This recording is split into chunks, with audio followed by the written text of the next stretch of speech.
Pousse! Aujourd'hui, je vous emmène à la tour de Tokyo et ses alentours. Allez, c'est parti!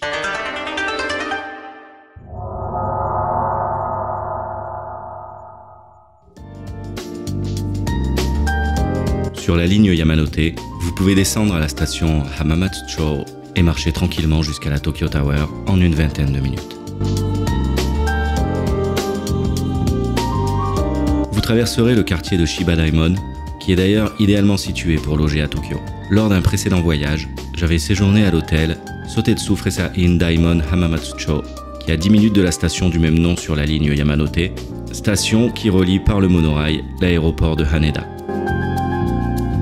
En continuant de remonter la rue en direction de la Tokyo Tower, vous passerez une porte qui vous mènera quelques mètres plus loin au temple bouddhiste Zojoji, que vous pourrez admirer et traverser pour continuer votre chemin vers la Tokyo Tower. La tour de Tokyo culmine à 332,6 mètres, soit 2,60 m de plus que son modèle, notre bonne vieille tour Eiffel. Elle est en revanche bien plus légère avec ses 4000 tonnes, contre plus de 10 000 pour la Dame de Fer française.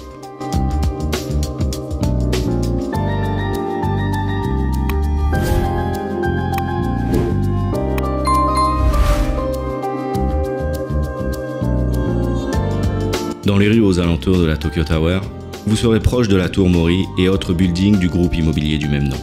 Ce promoteur est d'ailleurs à l'origine d'Azabudai Hills, complexe immobilier à l'architecture néo-futuriste, composé entre autres de bureaux, commerces et appartements.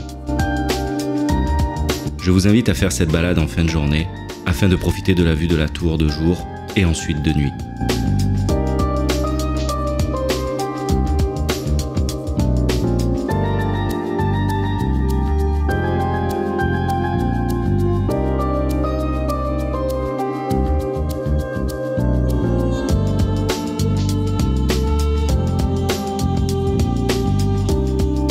Dans ce quartier d'Azabudai Hills, ne manquez pas le petit sanctuaire shintoïste Nishikubo Hachiman qui se fond parmi les buildings pour enfin repartir vers la Tokyo Tower et l'admirer tout éclairé dans la nuit noire.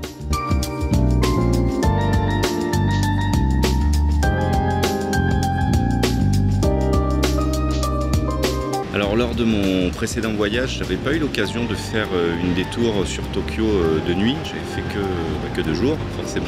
Donc là pour cette visite de la tour de Tokyo, pour vous donner une idée, donc le jour mercredi, je suis arrivé vers 19 h, il y avait personne pour le coup. Donc même principe un petit peu que la Tokyo Skytree, vous avez deux niveaux. La Tokyo Skytree, j'avais fait déjà les deux la dernière fois, j'ai refait les deux. Et la tour de Tokyo, en fait, j'avais fait que le main deck, donc je m'y suis retrouvé 10 minutes après, quoi. C'est vraiment allé très très vite. Et après par contre pour le spot du dessus, là ça marche par tranche horaire, donc la tranche horaire suivante qui était disponible c'était 20 h, donc du coup j'ai vraiment eu le temps de faire le main deck tranquillement.